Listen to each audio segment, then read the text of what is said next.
Bismillahirrahmanirrahim. Assalamualaikum warahmatullahi wabarakatuh. Innal hamdalillah nahmaduhu wa nasta'inuhu wa nastaghfiruh wa na'udzu billahi min shururi anfusina wa min sayyiati a'malina. May yahdihillahu fala mudhillalah wa may yudlilhu fala hadiyalah. Asyhadu an la ilaha illallah wahdahu la syarikalah wa asyhadu anna Muhammadan abduhu wa rasuluh la nabiyya wa la rasula ba'dah.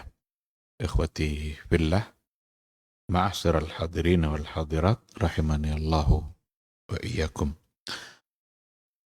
Kembali kita bersyukur kepada Allah Subhanahu wa taala. Tak pernah luput kita dari nikmat dan karunia-Nya.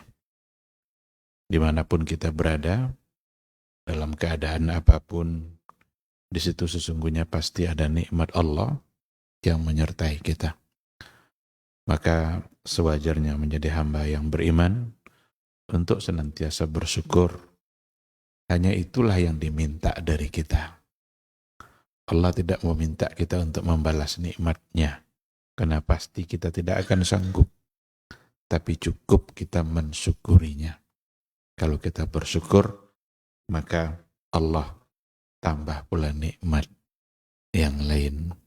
Maka setiap kali kita mendapatkan nikmat lalu kita syukuri, akan ada insya Allah nikmat berikutnya. Allah berikan kita nikmat sehat, lalu kita syukuri, maka kita nikmati pula nikmatnya sholat berjemaah. Karena kita sehat. Karena kita diberikan kesempatan oleh Allah Subhanahu wa ta'ala. Ketika nanti nikmatnya sholat kita syukuri, akan ada lagi setelah itu. Terus tidak pernah putus nikmat itu. Maka jadilah hamba yang syakirin. La in syakartum la azidannakum wa la in kafartum inna adzabi lasyadid. Ikhwati fillah, sebagai umat Nabi Muhammad sallallahu alaihi wasallam, maka sewajarnya pula kita untuk berselawat, bersalam. Kita berikan doa terbaik kita untuk beliau dalam bentuk berselawat dan bersalam. Itulah doa yang paling cepat dikabulkan oleh Allah Subhanahu wa ta'ala. Karena itu adalah mendoakan orang yang paling dicintai oleh Allah Azza wa Jalla. Kita berharap mudah-mudahan di hari mahsyar nanti Allah izinkan pula kita untuk mendapatkan syafaat dan pertolongan dari beliau. Satu hari yang memang kita sangat membutuhkan pertolongan dan syafaat itu. Hari yang sulit. Al-Quran menyebutnya sebagai yaumun asir. Hari yang sangat sulit. Di mana semua kita berhadapan langsung dengan Allah untuk mempertanggungjawabkan semua amalan-amalan kita yang telah kita lakukan selama di dunia. Ikhwati fillah, ma'asyiral hadirin wal hadirat rahimani Allah wa iyyakum. Kembali malam hari ini kita akan ambil satu kaidah sebagai turunan dari kaidah induk, kaidah kubra yang kita bahas pada malam tadi. Kita ingatkan lagi kaidah kubra itu, al-yaqinu la yazulu bisyak. Yang yakin itu tidak dapat dihilangkan oleh keraguan-raguan. Jadi kalau berbenturan antara yang yakin dengan yang ragu, abaikan saja yang ragu itu. Kita mesti mengambil yang yakin. Tidak mungkin yang ragu kita ambil lalu yang yakin kita tinggalkan. Kalau seandainya kita ragu dalam sholat kita 3 rakaat kah atau 4? Mungkin saja terjadi kalau kita sendiri. Nah, saat kita ragu itu, falyabni ala mastayqan. Bangun pikiran kita di atas yang yakin. Maka ambil 3. Karena angka 3 pasti lebih diyakini daripada angka 4. Karena 3 lebih dahulu pelaksanaannya daripada rakaat keempat. Tidak mungkin kita 4 yakin lalu 3 ragu. Mustahil. Kalau kita ragu dengan putaran tawaf kita, apakah 6 kah atau sudah 7? Bingung kita karena ragu. Muncul keraguan-raguan itu. Faliyabni ala mastaiqan. Maka bangun pikiran kita di atas yang meyakinkan.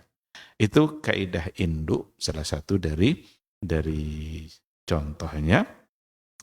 Sekarang kita masuk pada salah satu dari kaidah turunan dari kaidah kubra itu adalah al-aslu baqa'u makana ala makana. Ini punya kaidahnya. Al-aslu baqa'u makana ala makana. Hukum asal sesuatu itu tetap seperti keadaan semula. Apa keadaan semulanya? Jika belum berubah, maka keadaan semula itulah yang akan dipakai, yang akan dipegang. Sampai nanti ada dalil yang merubah dari keadaan semula. Sampai nanti ada yang merubahnya. Sebelum ada perubahan itu, maka mesti dipegang keadaan semula ini. Itu hukum yang akan diambil. Andaikan seorang istri, dia resmi menjadi istri seorang lelaki. Berarti selama tidak ada yang merubah statusnya, berarti dia selamanya menjadi istri. Statusnya. Apa contoh perubahan? Cerai. Kalau sudah ada cerai, berarti dia tidak lagi istri. Boleh dinikahi oleh laki-laki yang lain kalau sudah cerai, habis masa iddah. Atau wafat. Kalau tidak ada berita wafat, berarti statusnya tetap menjadi seorang istri. Bagaimana kalau seandainya suaminya hilang atau tak pulang-pulang dalam waktu yang lama, sampai 5 tahun, 6 tahun tak pulang-pulang, tidak ada beritanya, nelpon enggak, dihubungi tidak ada nomor, si istri tidak tahu di mana keberadaannya. Pertanyaannya, bolehkah si perempuan itu nikah dengan laki-laki lain atau tidak? Al-aslu baqa'u makana ala makana.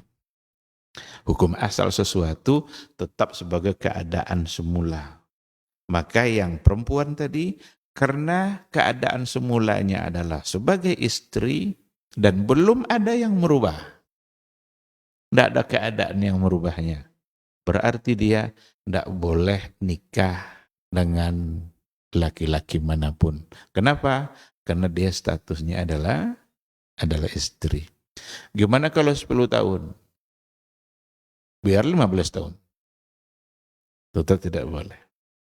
Karena al-aslu baqa'u makana ala makana. Oh, kalau begitu perempuan terzalimi. Rubah statusnya. Gimana cara merubah status? Perempuan kan punya hak untuk khulu'. Punya hak dia untuk meminta dipisahkan dari suaminya. Nah, maka datang dia ke pengadilan, ke hakim mahkamah, tuntut perceraian itu, kemudian hakimlah nanti yang akan memutuskan. Kalau hakim sudah ketok palu bahwa dia menerima aduannya, lalu dia dipisahkan, berarti sekarang sudah ada dalil bahwa dia tidak lagi menjadi istri. Tapi kalau enggak, jangan ambil sikap sendiri-sendiri. Ini udah 7 tahun enggak pulang-pulang, nih abangnya ada matilah mungkin nih, enggak bisa. Kayaknya udah matilah nih, lalu nikah dia. Enggak. Karena terjadi pada masa Umar. Malam kemarin juga sudah kita sampaikan. Cuma karena malam tadi banyak yang tidak hadir, mungkin tidak apa-apa kalau saya ulang lagi. Jadi pada masa Umar itu terjadi itu. Ada seorang perempuan yang hilang suaminya. Pergi salat subuh, habis itu tidak pulang-pulang. Bertahun-tahun. Datang nemui Umar. Ya Amirul Mukminin, suami saya enggak pulang-pulang. Apa kata Umar? Tunggu 4 tahun. Masya Allah, ya kan? Tunggu 4 tahun. Ditunggunya 4 tahun. Sebagai perempuan yang salihah, dia taat kepada pemimpinnya. 4 tahun berikutnya datang. Ya Amirul Mukminin, perintah 4 tahun itu sudah saya laksanakan. Dan sampai hari ini belum pulang. Apa kata Umar? Saya putuskan suamimu wafat, maka mulai hari ini kamu jalani iddah wafat. Enggak pula langsung boleh nikah hari itu. Karena dihukumkan suaminya sudah mati, berarti kan ada iddah wafat. Dijalanilah iddah wafat 4 bulan 10 hari. Nah setelah itu barulah dia boleh untuk menikah. Jadi keadaan semula itu akan tetap dipegang. Sampai ada alasan yang merubah keadaan itu. Apa saja yang merubah keadaan itu?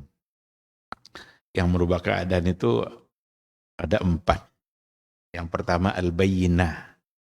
Al-bayyinah itu bukti nyata, bukti fisik. Kalau ada orang ngaku-ngaku ini motor saya, padahal itu bukan motor dia. Itu motor saudara dia. Cuma dia ngaku itu milik dia.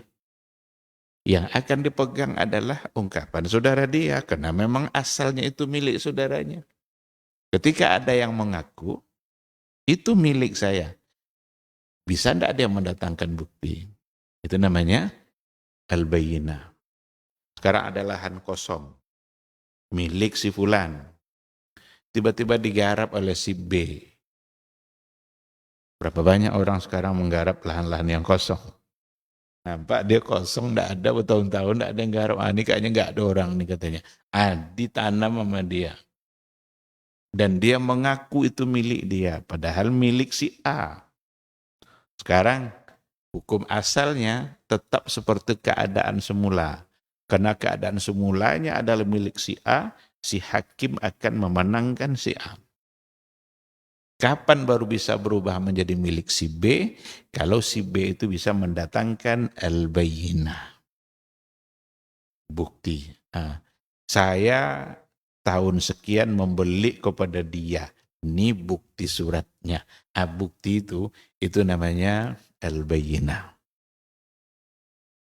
Kalau seandainya terjadi perselisihan antara pembeli dan penjual, pedagang mengatakan kalau dia belum bayar. Si pembeli bilang saya sudah bayar. Sekarang yang mana yang dikedepankan? Hukum asal, hukum semula yang mana ini? Ketika kita membeli barang, apakah tiba-tiba barang itu sudah lunas? Kan belum. Berarti hukum asalnya barang belum dibayar. Maka yang akan dipegang adalah perkataan si penjual bahwa dia belum bayar. Karena memang hukum asalnya gitu. Tidak mungkin tiba-tiba kita ambil barang lalu lunas. Lunas kan setelah dibayar. Maka kalau terjadi perselisihan, kata si penjual, dia belum bayar. Kata si pembeli, saya sudah bayar. Andaikan si pembeli tidak sanggup atau tidak punya bayyinah, tidak punya bukti dalam persoalan ini, maka yang akan dimenangkan adalah si penjual, maka hakim akan memaksa si pembeli untuk membayarnya. Tapi kalau dia punya bukti, ini kwitansinya. Ini bukti saya sudah bayar. Disinilah ayat yang memerintahkan kita untuk mencatat transaksi kita seperti hutang. Kan harus dicatat itu. Apa tujuan itu sebenarnya? Tujuannya adalah supaya tidak terjadi persoalan di belakang hari. Andaikan berselisih antara yang berhutang dan yang memberi hutang, berpiutang. Ini yang berhutang, ini yang piutangnya. Dia yang memberikan hutang. Kamu belum bayar, saya sudah bayar katanya. Kata yang berhutang, hutang saya yang 10 juta itu saya sudah bayar. Kata yang berpiutang, kamu belum bayar. Yang mana yang akan didahulukan? Hukum sebelumnya kira-kira yang mana? Hukum sebelumnya, hutang tentu hutang.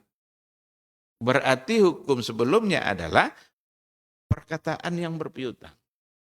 Karena uang sudah diambil dari yang berpiutang, ya, yang memberikan hutang, berarti belum lunas. Belum ada proses pembayaran apapun. Maka al-aslu baqa'u makana ala makana. Hukum asal sesuatu tetap seperti keadaan semula. Keadaan semulanya adalah bahwa hutang belum dibayar. Kan tidak kan tiba-tiba lunas hutang itu kan. Nah sekarang dia ngaku sudah lunas. Andaikan dia tidak mampu mendatangkan bayinah, bukti, maka tidak akan dipakai anggapan dia, tuduhan dia, atau dakwaan dia. Yang akan dimenangkan di sini adalah yang memberikan hutang.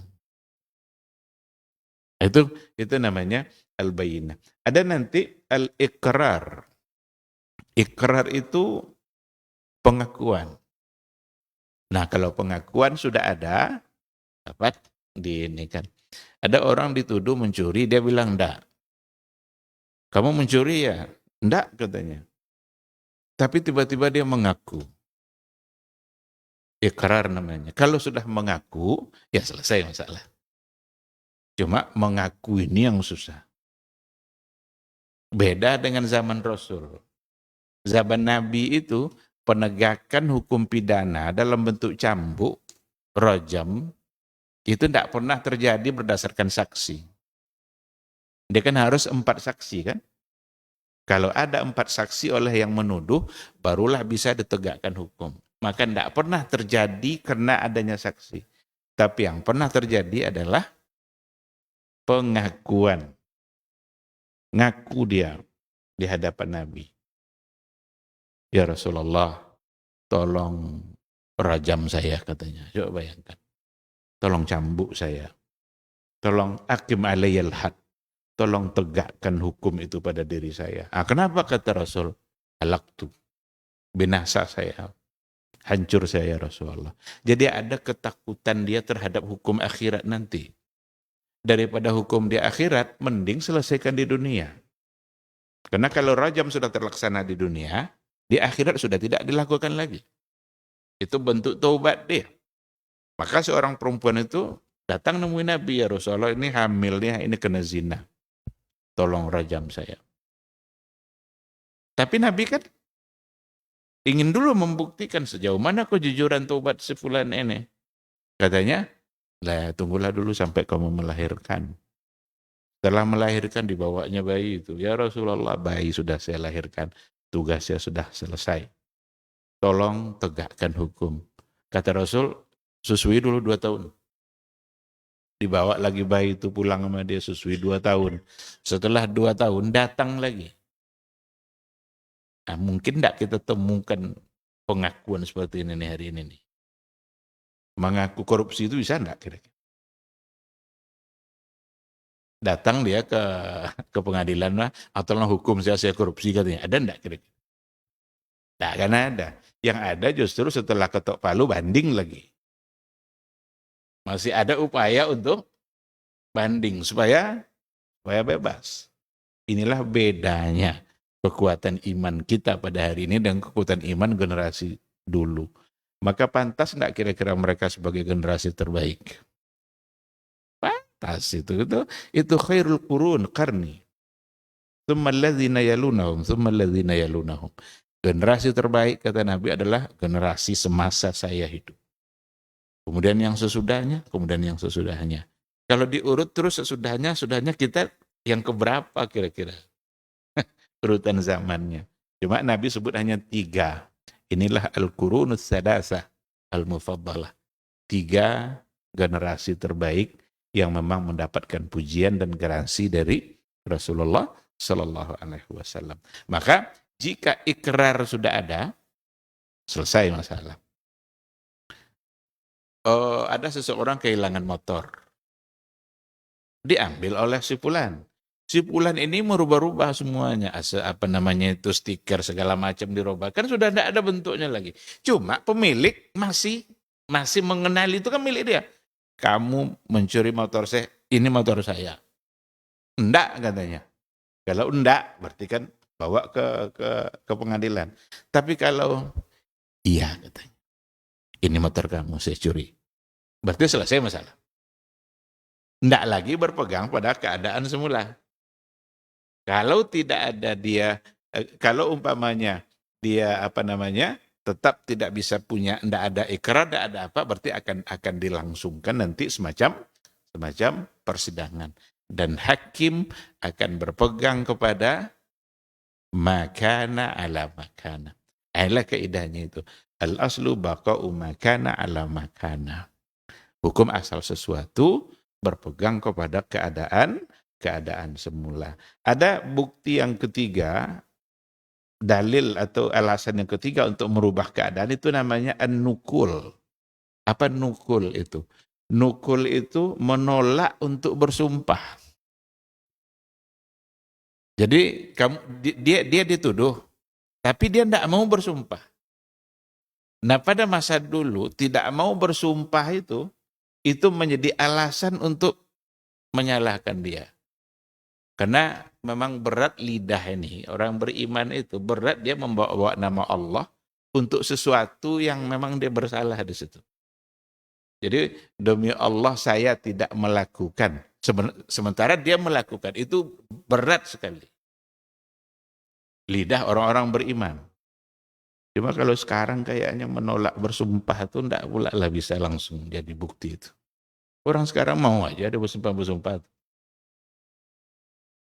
Dia pun melakukan tapi berani dia bersumpah kalau bukan dia. Lah banyak yang termakan sumpah nih. Maka kalau dulu beda, an-nukul, menolak untuk bersumpah berarti enggak diterima. Ketika suami dan istri cekcok, kata istri, dia belum memberikan nafkah saya. Tapi kata suami, saya sudah berikan nafkah itu. Terjadilah perselisihan suami istri. Kata suami sudah memberikan nafkah, kata istri tidak. Belum dia memberikan nafkah. Andaikan dibawa ke hadapan hakim persoalan itu, maka hakim pertama kali akan mengedepankan perkataan suami. Karena memang suami sebagai sebuah kewajiban untuk memberikan nafkah. Tapi andai nanti si perempuan itu mau dia bersumpah, demi Allah, dia tidak memberikan nafkah kepada saya.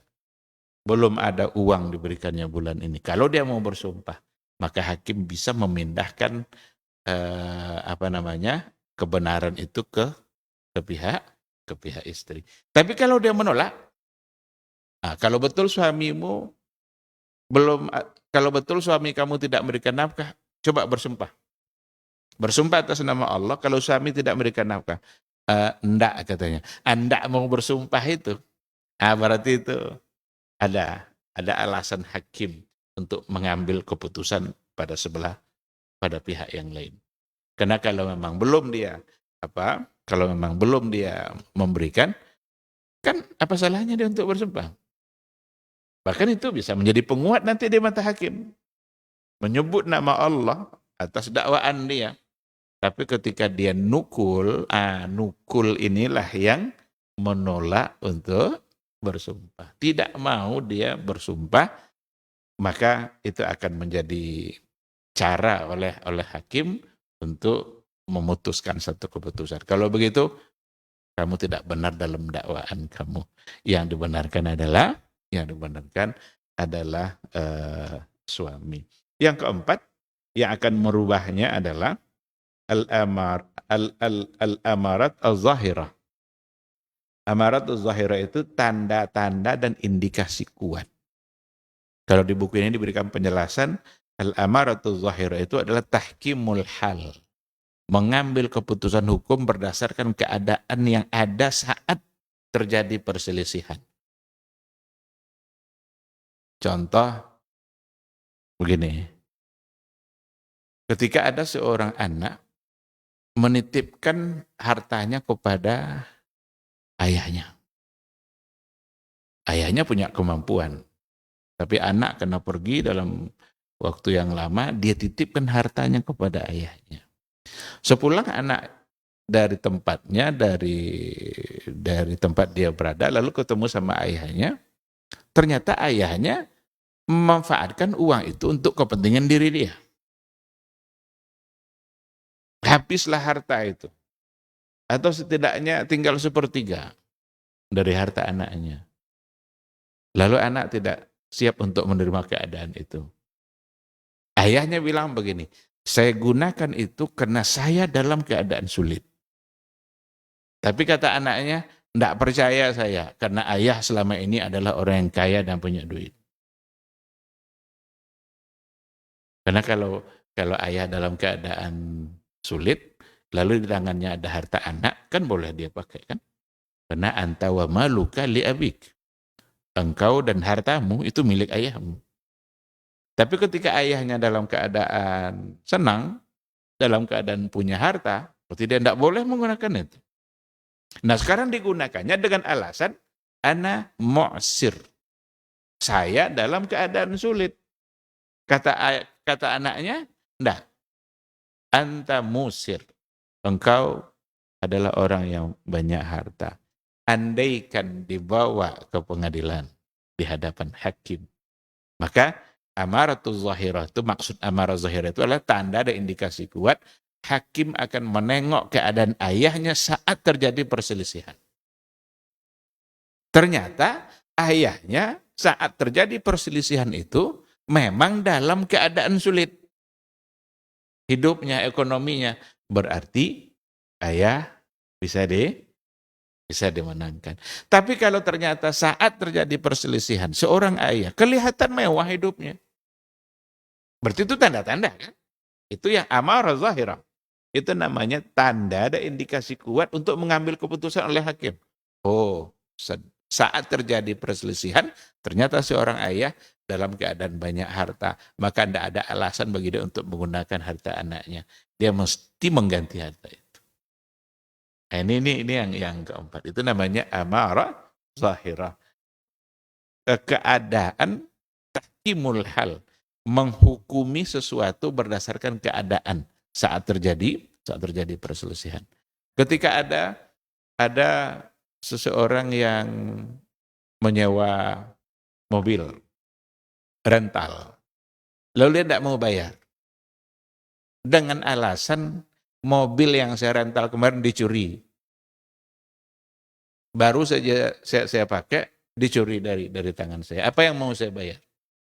Hakim akan menengok amarah zahirah. Tahkim al-hal namanya itu, amarah zahirah tadi. Dia tengok, andaikan ternyata mobil itu ada di tangan dia, nanti kan dia bisa beralasan, baru hari ini saya dapatkan kembali, hari-hari sebelumnya saya tidak menikmatinya. Saya tinggal mengembalikan saja karena baru hari ini saya dapatkan. Tapi itu tidak bisa diterima. Jika kendaraan itu berada di tangan dia, berarti dakwaannya tidak bisa diterima. Tapi kalau memang kendaraan itu tidak ada di tangan dia, berarti ada di tangan pencurinya. Maka hakim bisa mengedepankan pendapat dia. Ya kalau seandainya di tangan kita dicuri, ya apa yang mau kita bayar? Karena kita tidak mendapatkan manfaat. Sewa itu kan beli manfaat. Itu beda dengan jual beli. Kalau jual beli, membeli barang. Barangnya menjadi milik kita. Tapi kalau sewa, membeli manfaat. Barangnya tetap milik si pemilik, tetapi manfaatnya milik kita. Selama kita beli, selama waktu kita beli manfaat, pemilik tidak boleh untuk menggunakan tanpa izin kita. Jadi kalau kita sewa umpamanya mobil dia seminggu, berarti manfaat selama seminggu itu untuk kita. Meskipun barang milik dia. Tapi hari ketiga kita tidak pakai. Boleh tidak si pemilik itu menggunakannya? Enggak. Karena manfaat seminggu itu dia sudah jual. Itu beda dengan antara pembeli dengan sewa. Nah jadi dua contoh tadi mudah-mudahan dapat kita pahami pada poin yang keempat. Al-amaratul zahirah itu tanda indikasi kuat yang akan bisa hakim dengannya mengambil keputusan. Jika salah satu dari yang empat ini ada, maka jika ada salah satu yang empat, maka bukan lagi al-aslu baqa'u makana ala makana, pindah kepada hukum berikutnya karena keadaan semula sudah berubah. Jika tidak ada, maka dipeganglah kaidah ini. Al-aslu baqa'u makana ala makana. Hukum asal sesuatu tetap seperti keadaan semula. Ini masalah seperti ini tidak hanya dalam persoalan muamalah, kalau muamalah sering pada soal perselisihan-perselisihan. Tapi dia ada nanti dalam persoalan ibadah. Apa contoh dalam persoalan ibadah? Andaikan kita makan sahur, besok puasa, lalu kita makan sahur. Tanpa kita sadari, sebagian waktu sahur kita ternyata sudah masuk waktu subuh. Cuma kita tidak tahu. Suara azan nggak dengar. Pokoknya kita tidak menyadari bahwa separuh dari waktu sahur kita ternyata sudah masuk waktu subuh. Sekarang pertanyaannya, apakah puasa kita batal? Al-aslu baqa'u makana ala makana. Hukum asal sesuatu tetap seperti keadaan semula. Keadaan semulanya apa? Malam. Malam boleh makan enggak? Malam boleh makan. Karena keadaan semulanya boleh makan, maka hukum boleh itu bertahan. Karena dia tidak tahu. Maka terus saja puasa. Jangan gara-gara, andai hari ini saya tidak puasa. Kenapa? 5 menit waktu sahur saya ternyata sudah masuk waktu subuh. Enggak. Jangan seperti itu. Karena hukumnya adalah berpegang pada keadaan semula. Keadaan semulanya adalah malam, di mana malam waktu boleh makan. Karena kita tidak tahu, maka ketidaktahuan kita itu membuat hukum boleh bisa bertahan. Beda kalau kita sudah tahu. Kalau kita sudah tahu ya otomatis kita mesti menghentikannya. Walaupun ada hadis Nabi, kalau seandainya kalian sedang saat bersahur, lalu air sudah ada di tangan untuk diminum, kemudian dengar azan, lanjutkan minum. Itu ada hadis. Lanjutkan minumnya. Karena kalau tidak minum tadinya makan, sementara dia akan menahan selama sehari, apa kira-kira akan dia tanggung nanti selama sehari itu. Maka dibolehkan. Tapi itu sebagai hukum pengecualian bagi orang-orang yang memang kebetulan berada dalam keadaan seperti itu. Maka jangan pula disengaja-sengaja nanti menunggu-nunggu waktu azan baru minum. Enggak. Andaikan terjadi saat dia sahur, mungkin terlambat bangun, tapi kebetulan ingin minum dan dengar azan, maka boleh untuk dilanjutkan minumnya. Ikhwati fillah, ma'asyiral hadirin wal hadirat, rahimani Allahu wa iyyakum. Jadi itu gambarannya dari kaidah kita pada malam hari ini, bahwa hukum asal sesuatu itu berpegang pada keadaan semula, kecuali jika ada alasan untuk pindah kepada hukum baru. Jika tidak ada, berarti hukum semula tetap dipakai. Beberapa contoh dan nanti pertanyaan insya Allah kita sambung setelah kita sholat Isya. Kita tutup untuk sementara. Subhanakallah bihamdika. Asyhadu an la ilaha illa anta. Astaghfiruka wa atubu ilaik. Assalamualaikum warahmatullahi wabarakatuh.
Bismillahirrahmanirrahim. Assalamualaikum warahmatullahi wabarakatuh. Alhamdulillahirabbil alamin wal aqibatu lil muttaqin wala udwana illa 'alal zalimin. Asyhadu an la ilaha illallah wahdahu la syarikalah wa asyhadu anna Muhammadan abduhu wa rasuluhu la nabiyya wa la rasula ba'dah. Ikhwati fillah ma'asyiral hadirin wal hadirat rahimani Allahu wa iyyakum. Sedikit materi kita lanjutkan, contoh-contohnya nanti kita bertanya jawab insya Allah. Jadi inti dari kaidah kita adalah hukum sesuatu, hukum asal sesuatu itu tetap seperti keadaan semula. Ini adalah cabang dari kaidah al-yaqinu la yazulu bisyak. Yang yakin tidak dapat dihilangkan oleh yang ragu. Nah, kenapa para ulama menempatkan kaidah ini sebagai cabang dari kaidah al-yaqin la yazulu bisyak? Karena keadaan yang semula itulah yang yakin. Jadi keadaan semula dari sesuatu itulah yang yakin. Adapun keadaan berikutnya itu masih belum pasti. Bisa iya, bisa tidak. Yang pasti malam boleh makan. Sekarang sudah subuh atau belum? Itu kan masih syak dia, masih ragu. Sehingga yang dipegang adalah yang yakin. Itulah sebabnya kaidah ini dijadikan atau ditempatkan oleh para ulama sebagai cabang dari kaidah induk yang al-yaqinu la yazulu bisyak. Saya kira contoh tadi juga sudah kita sampaikan beberapa kasus yang terjadi yang terjawab oleh kaidah ini. Ada contoh lain umpamanya ketika terjadi perselisihan antara yang menyewa rumah dengan yang pemilik rumah. Berselisih tentang sudah dibayar atau belum dibayar biaya sewanya. Kata yang punya rumah belum bayar. Kata yang menyewa sudah bayar. Berarti terjadi perselisihan. Yang manakah yang asal? Yang manakah yang hukum semula? Hukum semula adalah belum bayar. Karena tidak ada orang tiba-tiba sewa, pas nyewa tiba-tiba sudah bayar. Jadi sudah bayar itu keadaan keduanya. Keadaan kedua ini yang tidak yakin. Sedangkan keadaan semula yakin. Yang semula apa? Semula belum bayar.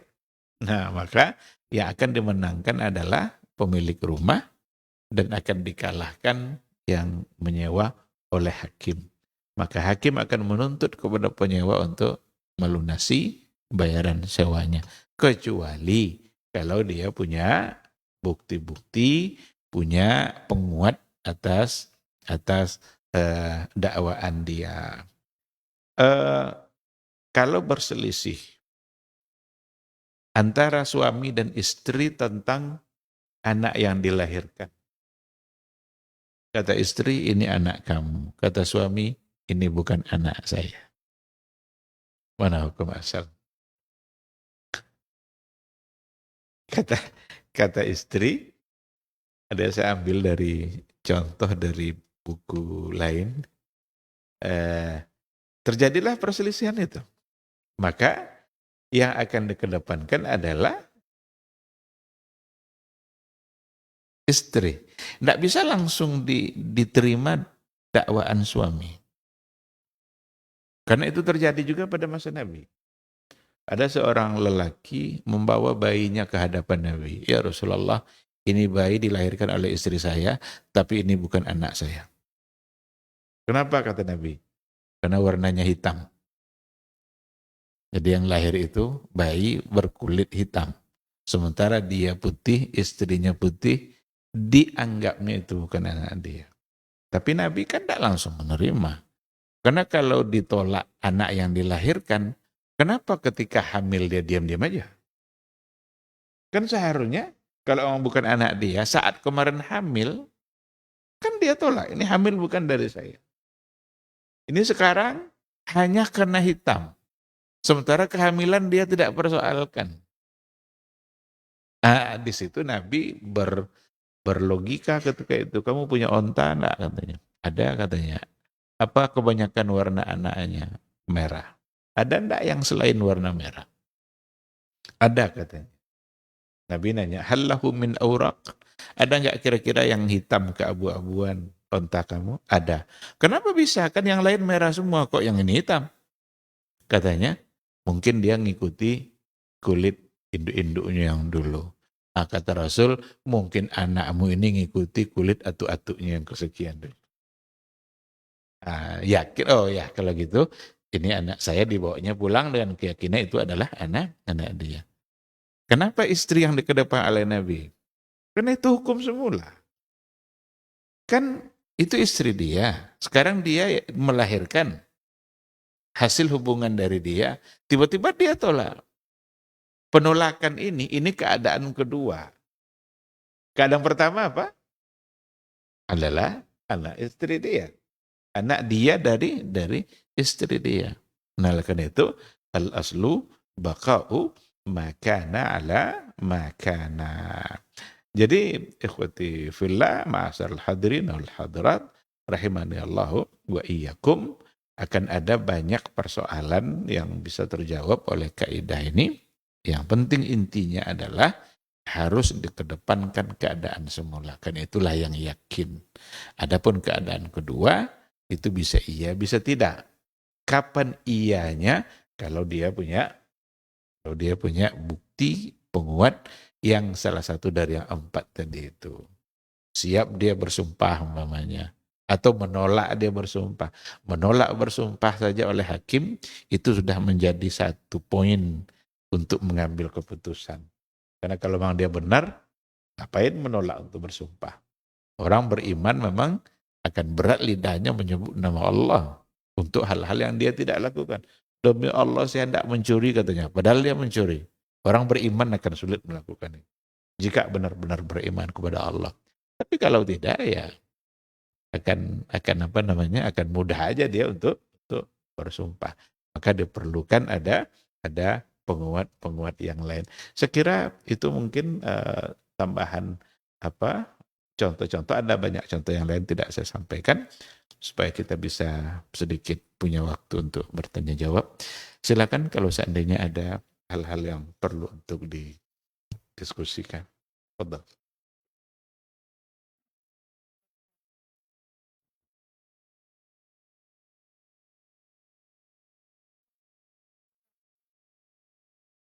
Iya. Ini persoalan agraria yang kadang ada yang sampai 4 surat tanah itu, coba bayangkan. Biasanya pengadilan itu akan mengedepankan surat yang paling lama umurnya, yang paling tua. Karena itu yang asal, itu yang awal kan. Ini kepemilikannya tahun 70, surat kedua 80, berarti ada sesuatu ini. Kenapa yang tahun 80 ini bisa punya? Ini sudah dari tahun 70 dia memilikinya. Biasanya itu yang dikedepankan. Karena itu yang semula. Cocok dan kaidah gitu tuh. Al-aslu baqa'u makana ala makana. Hukum asal sesuatu sesuai dengan keadaan semula. Tentu lebih awal lagi 70 daripada 80. Cuma ya zaman sekarang ini kadang bisa juga yang 70 itu yang yang yang dikalahkan, yang 80 yang dimenangkan, karena yang bermain bukan lagi semata-mata keadilan, tetapi ada sesuatu di balik itu yang wallahu alam kita tidak tahu. Yang jelas fakta pengadilan mau mengatakan ada orang-orang yang benar-benar dia memiliki lahan itu, tetapi dia bisa dikalahkan. Atau ada kalau orang punya lahan, dia punya tapi suratnya hilang. Sementara yang lain punya surat juga. Surat dia lebih tua, cuma tidak tahu sekarang adanya di mana. Ini kalah dia. Oleh hakim dikalahkan karena bisa aja dia dianggap menyerobot, tidak memiliki, karena tidak ada bukti yang kuat. Oleh karena itu, kembalikan ke yang semula. Andaikan Bapak sebagai hakim, berarti ambil yang semula, yang lebih tua. Allah Subhanahu wa taala alam. Tafadhal.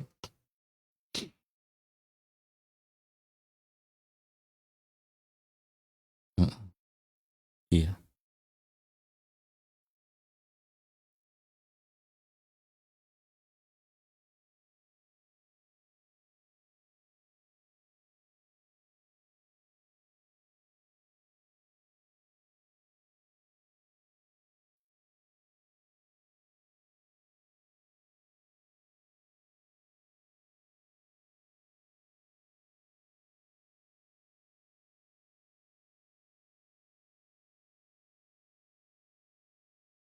Tidak ada yang merubah keadaan sebagai, tidak ada yang memisahkan dia sebagai suami istri.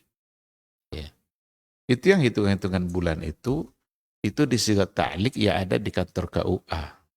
Tapi itu tidak ada panduannya itu dalam fikih Islam. Apakah otomatis janji di situ langsung berlaku atau tidak? Karena ada juga yang kadang tidak dibacanya, coba tanda tangan aja. Yang penting kan bukti administrasi. Asal, saya tidak katakan tidak sesuai, tapi itu tidak bisa langsung menjadi hukum. Ada orang yang tidak mau dibaca, saya tidak mau baca Pak Gua, tapi saya mau nanda tangan katanya. Tanda tangannya. Mm-mm. Ada, ada, ada juga yang bukan karena sibuk, karena dia punya prinsip. Menurut saya ini tidak cocok sama fikih, saya tidak mau. Tapi untuk administrasi saya tentangkan katanya. Jadi tidak bisa langsung ini.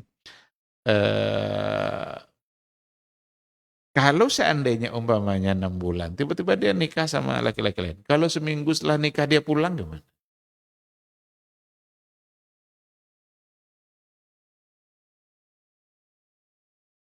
Ah, kalau dia mau mengajukan, bahkan 4 bulan bisa. Umar bin Al-Khattab itu nanya anaknya Hafsah. Apa kata Umar? Ya Hafsah, berapa lama perempuan bisa sabar berpisah dengan suaminya? Kata Hafsah 4 bulan. Dihitung oleh Umar ternyata ada prajurit perang yang dikirim sudah 4 bulan. Suruh pulang semua oleh Umar. Pulang dulu kalian, temui istri kalian dulu. Oleh Umar bin Al-Khattab. Nah, andaikan dia yang mengadu, itu tidak ada hitungan bulannya. Sebulan dia azab terus kena pukul mamanya. Ngadu dia bisa. Bukan yang didapatkannya ketenangan hati, tapi sarapan paginya tamparan umpamanya karena suaminya zalim, boleh dia mengadukan.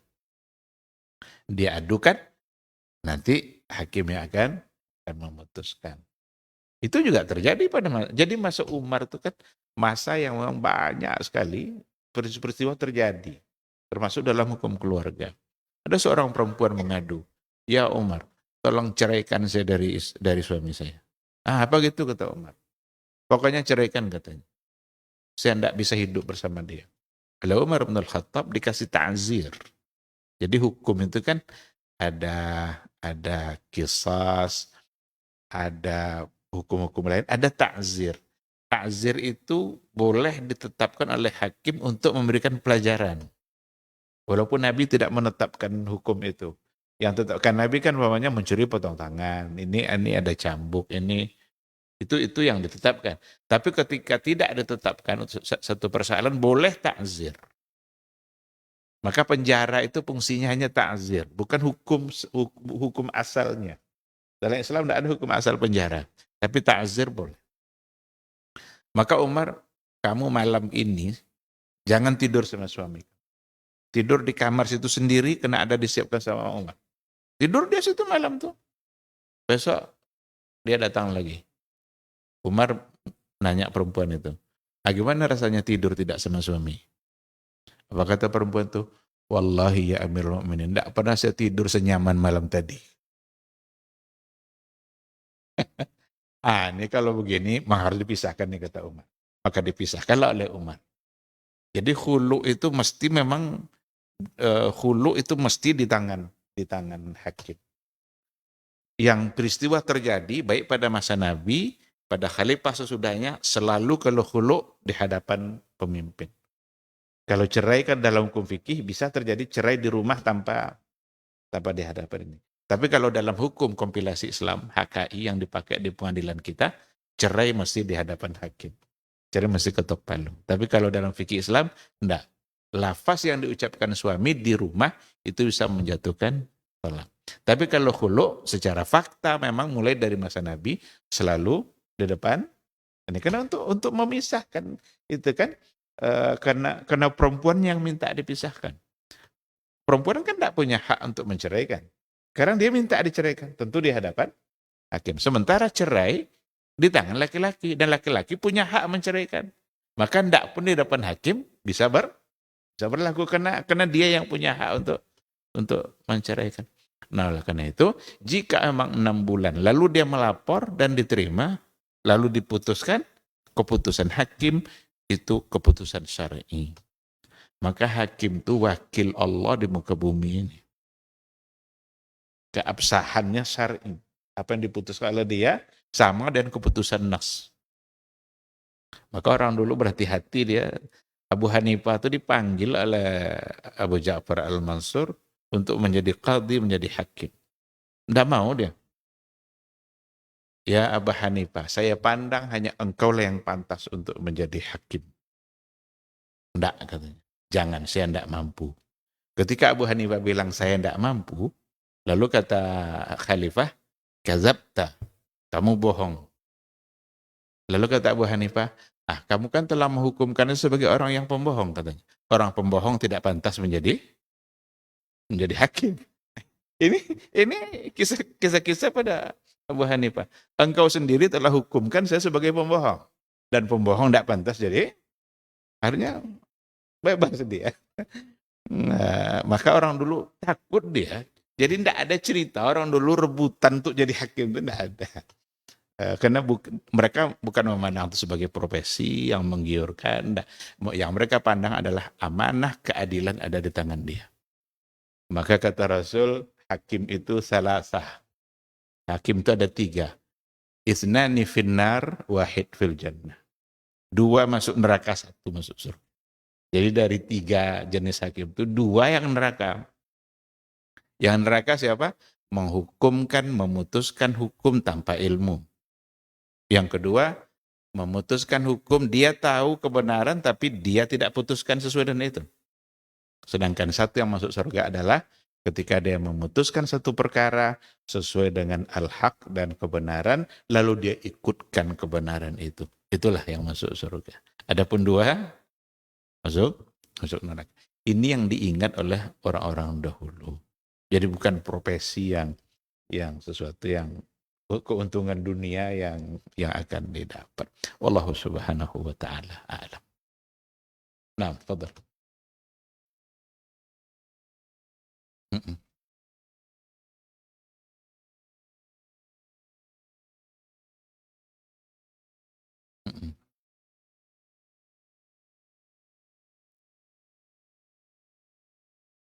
Iya.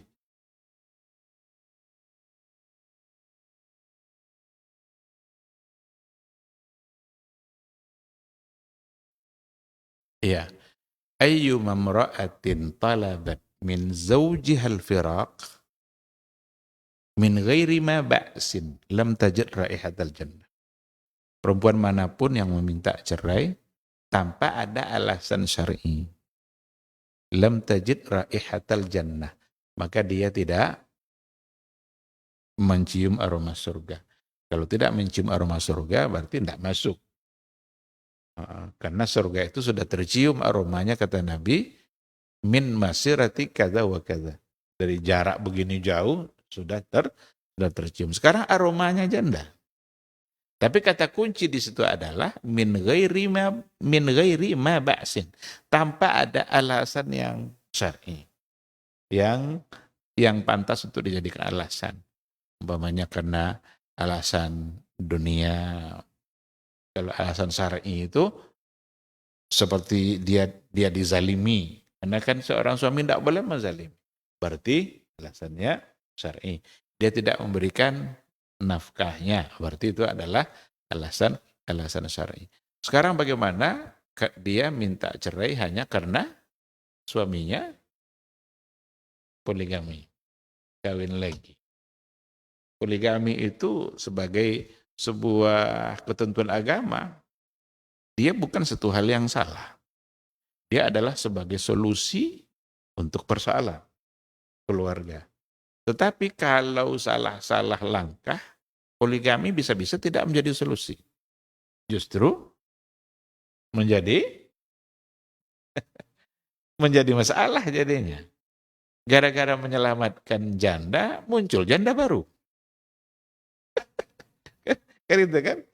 Gara-gara ingin menyelamatkan yang satu ini, justru yang ini menjadi janda. Maka pikir-pikir betul kalau untuk melakukannya. Jika memang saatnya harus dilakukan, dia tidak salah. Dia masyru'. Itu sesuatu yang disyariatkan oleh agama. Maka semata-mata itu jadi alasan, mungkin tidak betul. Karena dia beralasankan kepada sesuatu yang tidak salah. Nah, tapi bisa saja ada alasan yang lain. Setelah dipoligami ini nampaknya suami saya ini ke yang kedua terus cenderungnya nih katanya. Kalau gitu tinggalkan saya. Mulai syar'i. Mulai ada syar'inya di situ. Karena dia yang bersikap ini. Tapi ketika setelah terjadi poligami ternyata dia tambah sayang, kemudian nafkah juga tidak pernah berkurang. Apa alasan? Kalau diminta juga, berarti tidak syar'i. Bisa-bisa kena sama hadis tadi. Nah, jadi tengok dulu kondisinya, apakah memang bisa dianggap syar'i atau tidak. Pokoknya intinya, ketika dia beralasankan kepada hal-hal yang memang sejalan dengan syariat, alasan itu tidak masalah. Itu dibolehkan. Tapi kalau tidak, masuk pada lam tajid raihatal jannah. Kalau hanya kena cemburu-cemburu gitu aja ya, cemburu itu sudah fitrah manusia. Sesama istri Nabi aja cemburu. Itu ketika Safiyah mengantarkan semacam sop lah ke rumah Nabi. Itu bukan main cemburunya Aisyah itu. Padahal kan dia sesama istri Nabi. Itu lumrah, itu fitrah bagi manusia untuk merasa cemburu.